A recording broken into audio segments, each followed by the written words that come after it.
La senadora Warren cuestionó la afirmación de que la inflación en Estados Unidos ha sido eliminada. Thank you, Mr. Chairman. So, Secretary Besant, as one of President Trump's top economic advisors, you have a lot to answer for. Donald Trump campaigned on lowering costs on day one. Those were his words, over and over. But 381 days into his term, Trump's economic policies have driven prices up. Grocery prices are up, electricity prices are up, healthcare prices are up, the cost of building housing is up. President Trump's economic agenda is failing families, but boy, it is working great for Wall Street and Trump's billionaire buddies. There have been massive tax cuts for billionaires. Big bank supervision has been cut to the bone, and sidelining the cops who go after white-collar crime. Meanwhile, middle-class families get the short end of the stick. Unemployment is growing and prices are up. But American families can't even get the basic respect of a straight answer from Team Trump. The president lies about prices being lower when every family who's walked into a grocery store knows that prices are up. Secretary Besant tells workers that the Trump administration has created a blue-collar boom, while Donald Trump's own Labor Department reports that manufacturing jobs are down by 71,000 since Trump took office. But American families aren't fooled. When Secretary Besant and President Trump try to tell them that the sky is not blue and that water is not wet, hardworking people know in their pocketbooks just how big those lies are. They also know that Trump and his team don't have any plans to fix what is broken. Secretary Besant is here today in his role as chair of the Financial Stability Oversight Council. Congress created FSOC after the 2008 financial crash to protect families from large financial institutions that load up on debt and then turn around and crash our economy. Secretary Besant could have used FSOC over the last year to tighten regulations so that we don't face more bank failures like the Silicon Valley Bank or First Republic Bank that crashed less than 3 years ago. Instead, he has helped to get rid of the guardrails so that banks can load up on even more risk. He's boosted profitability for giant banks and pay for CEOs while making it more likely that all of this ends in yet another taxpayer bailout. And what has he done for consumers? Secretary Besant tried to shut down the Consumer Financial Protection Bureau, the agency that has returned more than $21 billion directly to Americans cheated by big banks and giant corporations. He's effectively told the banks they can cheat as many people as they want, and he and Donald Trump will look the other way. But it's not just about rolling back safeguards. Secretary Besant is ignoring emerging risks in the economy. The private credit market looks like a ticking time bomb. Late last year, Moody's found that banks had $300 billion of exposure and that the risk posed by these shadowy holdings is growing. And as Jamie Dimon said, quote, "When you see one cockroach, there are probably more." But Secretary Besant and FSOC have their eyes shut tight and have decided they don't see any cockroaches at all. Here's all you need to know about what's happening under President Trump's and Secretary Besant's watch. Middle-class families are paying higher prices for just about everything, while it becomes harder and harder to get a raise or find a job. Meanwhile, Wall Street CEOs are getting the kid glove treatment as Trump policies may be edging the economy closer and closer to another disastrous financial crash. Now, President Trump is so busy raking in cash from foreign governments and building his gold-encrusted ballroom that he's completely out of touch with how his economy is making life harder for millions of Americans. We are only 1 year into Donald Trump's second term. And if Trump and Besant don't wake up and change course quickly, the economy may keep delivering for billionaires, but it's going to get even worse for American families. Thank you, Mr. Chairman. Secretary Besant. Good. Chairman Scott, Ranking Member Warren, and members of the committee, thank you for inviting me to discuss the Financial Stability Oversight Council's 2025 annual report. This report is the culmination of extensive collaboration among FSOC members. I'd like to thank them for their hard work and dedication in advancing the President's bold vision for a better America. Since day one, President Trump has focused on building parallel prosperity, an era of economic expansion where Wall Street and Main Street grow together. To that end, Treasury has tirelessly pursued pro-growth policies to unlock the potential available to all Americans when they are free to save, invest, build businesses, and drive their own economic destinies. The Financial Stability Oversight Council plays an important role in delivering all this agenda. Too often in the past, we have seen regulation by reflex. Rather than preempting crises, regulators have frequently reacted to them after the fact. They played the role of hazmat cleanup team instead of preventing dangerous spillovers in the first place. Regulation by reflex has led to a regulatory myopia that has undermined safety and soundness. Under President Biden, the bank regulators preoccupied themselves with reputation risk, now discredited climate-related financial risk, and other risk, with no clear nexus to safety and soundness. At the same time, they centered supervision on management and other governance matters that distracted examiners and banks' risk managers from the real risk to safety and soundness. The result, predictably, was the second, third, and fourth largest bank failures in U.S. history under his administration. Besides undermining safety and soundness, regulation by reflex has driven excessive regulation. That can lead to economic stagnation, and economic stagnation is itself a threat to financial stability. In calibrating regulations, federal agencies must avoid the temptation to create a zero-risk financial system, which would result in what others have called the stability of the graveyard. FSOC should aim to identify vulnerabilities that could lead to systemic crises and encourage the private sector to mitigate those risks before recommending additional regulation. FSOC should also work with its members to support efforts to avoid or pare back existing regulation that stifles pro-growth lending, capital formation, and innovation. And the best way to achieve these goals is by centering economic growth and economic security at the heart of FSOC's agenda. Promoting economic growth and economic security is essential to ensuring financial stability. Economic growth strengthens households, business and financial institution balance sheets, creating capital buffers that reduce the risk of defaults and financial stress. And economic security reinforces domestic production capacity, raising living standards while reducing vulnerability to external shocks and supply chain disruptions. FSOC's annual report prioritizes economic growth and economic security accordingly, with a specific focus on our four policy areas: Treasury markets, cybersecurity, regulatory modernization, and AI. First, the Council is ensuring that the U.S. Treasury market remains the deepest and most liquid in the world.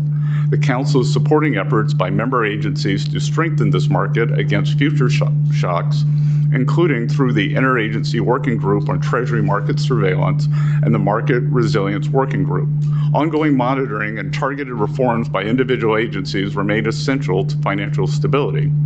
Second, the Council is taking action to protect our financial system from increasingly sophisticated cyber attacks.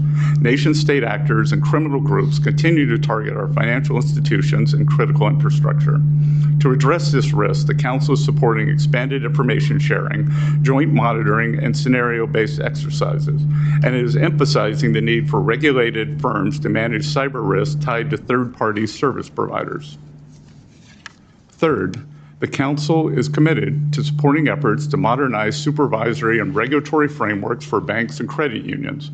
Going forward, regulation and supervision should address material risk, enhance transparency, and reduce unnecessary burdens, particularly for community banks. Fourth, the Council is prioritizing the responsible use of artificial intelligence to strengthen financial stability. The Council is working with public and private sector partners, including international counterparts, to enhance system resilience while closely monitoring emerging risk. I will close by highlighting our progress in enhancing the utility of our annual report. In this year's report, FSOC shifted away from its past approach, where nearly every major market and financial sector was described as a financial stability vulnerability. By introducing a new structure centered on fostering economic growth and security, we are tuning out the white noise to concentrate on the issues that matter most for U.S. financial stability. With this overview, I look forward to taking your questions. Thank you, Secretary. And to all the members, we have essentially full attendance, and it looks like everyone wants to ask a question, so I will be pretty consistent on calling us to 5 minutes. Just want to make sure that you guys have a little time to prepare for that. Okay. Got it? Just so long as it's everybody else. Well, of course, yes. We'll work on that. Okay. Secretary, I'd love to give you a couple minutes to respond to some of the things the ranking member said, starting with the fact that 2 of the 3 largest bank failures in American history happened under President Biden, not President Trump. Correct? Yep. Correct. Number 2, under President Biden, we saw devastation in household after household after household. He dug a big hole where the average family was losing at the end of his term over $1,000 a month in spending power. Accurate? I would say workers suffered under policies championed by the Biden-Warren economy. And President Trump has had to fill that hole. As a matter of fact, we've seen some of the strongest GDP growth that we've seen in decades. We've seen strong GDP growth in spite of many, but not all, of the members on the right, or my right side of the room, voting for the longest government shutdown in history. Despite that, we have seen extremely strong economic growth. And if you look at the success, and this doesn't get a lot of attention, but let's make sure that it gets more today. If you look at the success of the Working Families Tax Cut bill, for those folks in blue-collar America, for the folks who are working every single day, sometimes 2 jobs, trying to make sure that their ends meet, when they look at sitting down at the kitchen table, wondering if anyone is paying attention in Washington to the suffering and the challenges around the country in their household, the answer today is absolutely, positively, unequivocally yes. We know that because in the Working Families Tax Cut bill, we saw tips. If you earn tips in America, your taxes went down significantly. Is that an accurate statement? Yes, sir. No tax on tips, no tax on overtime, no tax on Social Security, deductibility of auto loans for American-made cars, and every Democrat voted against that and in favor of the largest tax hike in history. Now, on top of that, because we understand that raising children have never been more expensive, and frankly, if you looked at the attempt of my friends on the left on child care, some of their proposals would have taken child care from average of $15,300 to $29,000 in some of the estimates given by their bill that they wanted to get passed under President Biden. We actually increased the child tax credit to $2,250, $2,200, right? $2,200. So when you compare the 2 economies and compare the 2 levels of leadership that we're seeing in great contrast, back-to-back leadership, there's no question that if you're looking for someone focusing on working class Americans, undeniably, that would be the Trump economy and the Trump administration. Mr. Chairman, during Joe Biden's tenure, CPI was 4.7% on an annualized basis. Cumulative CPI was 21.5%. There was a loss of real purchasing power for working families. Thus far, we have seen an increase in real wages.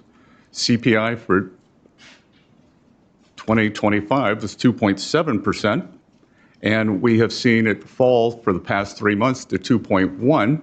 And there is an index called Trueflation, which is observed inflation, not measured inflation, which comes with a lag, that just fell below 1%. Wow. I only have a minute left. I'm holding everyone to the same standard, including myself. So here's my probably not my last question, but I'm getting close to the end. When inflation in 2021 hit 9%, bad or good for the American economy?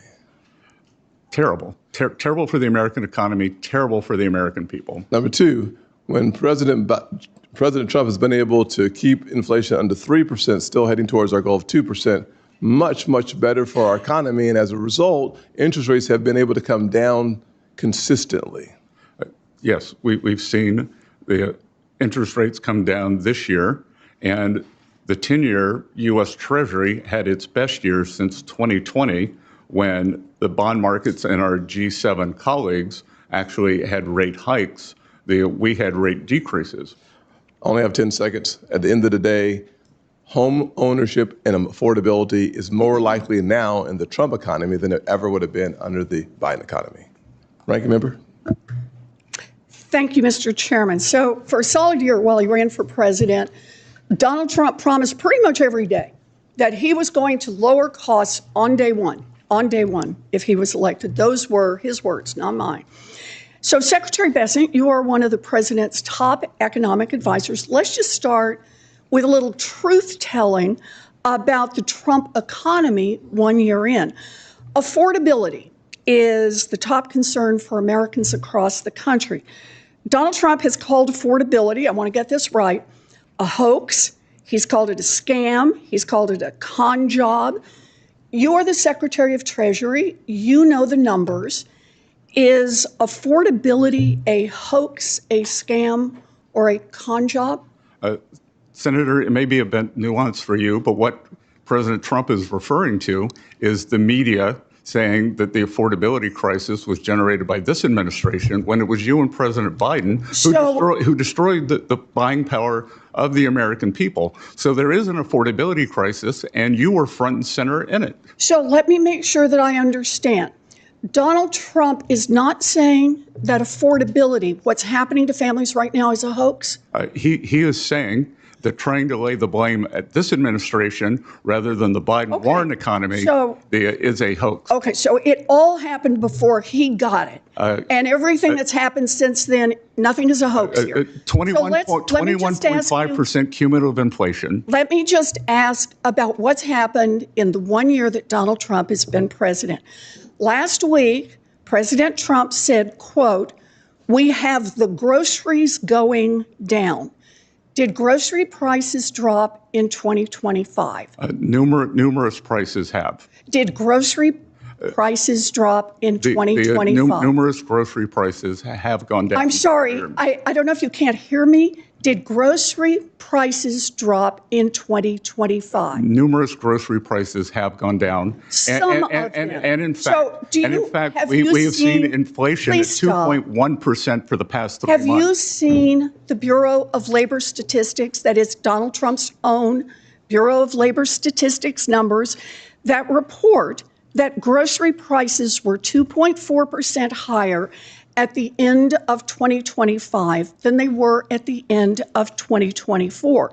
Trump's own Department of Agriculture has projected that those prices would climb higher in 2026. And under Donald Trump, families are paying more and more for groceries. So if you're just going to insult people by denying the facts that are out there and tell people they're doing great when they're struggling, I think that's just another way to say you don't have a plan to bring down these prices. You're not willing to admit the failures of the Trump administration. Falling, Senator. I will ask you a question in just a sec here. It's not just groceries. The numbers from Trump's own economic agency show that Americans are paying more for utility bills, more for health care, more for housing construction. Families aren't fooled by these lies. Mr. Secretary, you owe it to American families to own up what's going on. And Secretary Besant, I have one more question for you while I have you here. You ran the search for Donald Trump's Fed chair nominee, and Trump promised, quote, anyone that disagrees with me will never be Fed chairman. Kevin Warsh got the nod last Friday, and then over the weekend, Donald Trump joked that he would sue Mr. Warsh if he failed to lower interest rates. At least, I think it was a joke. But just in case, this should be an easy one, Mr. Secretary. Can you commit right here and now that Trump's Fed nominee, Kevin Warsh, will not be sued, will not be investigated by the Department of Justice if he doesn't cut interest rates exactly the way that Donald Trump wants? That is up to the president. Can you commit that you will? I'm sorry. Can you commit that you will not hold up? He won't be sued if he doesn't drop interest rates. And he won't be criminally investigated. The president also made a joke about you that I won't repeat, Senator Warren. That was the actually, I will. one. He said he had reservations. You know, if this was a joke, why not just say so? It was a joke, and he made a joke about you too, Senator Warren. Yes, he got a lot of laughs. Got a lot of laughs. Yeah. So I don't know if you want to respond to that. I do want to respond. What I can don't tell you think the American people Mr. are Warsh laughing. is highly qualified. They're the ones who are struggling with affordability. Why don't you tell the nation what you told me, that you held up Chair Powell's renomination? We're going to move on to the next one. Senator Rounds, the floor is yours. Este sitio puede ayudarte a mejorar tu comprensión de lectura y escucha en inglés. USA Inteligencia Artificial para dividir las oraciones en partes fáciles de entender. Con el reproductor puedes ajustar la velocidad, pausar o retroceder para entender cada frase. Ofrece traducción a 20 idiomas, lo que facilita mucho el aprendizaje. Solo escribe inglés.com en tu navegador y pruébalo ya.